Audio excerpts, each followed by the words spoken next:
ஜென்மம் எடுக்க நான் செய்த பாவம் என்ன? வெவ்வேறு வேஷங்கள் போட்டு நீ செய்யும் கோலம் என்ன? இனிமேலும் இன்னொரு ஜென்மம் வேண்டாம் ஐயனே.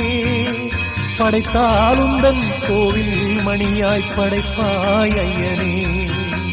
எங்கெங்கும் ஐயப்ப கோஷம் கேட்கின்ற மாமலையில் இல்லென்ற தென்றலும் வீசும் உன் திரு சந்நிதியில்.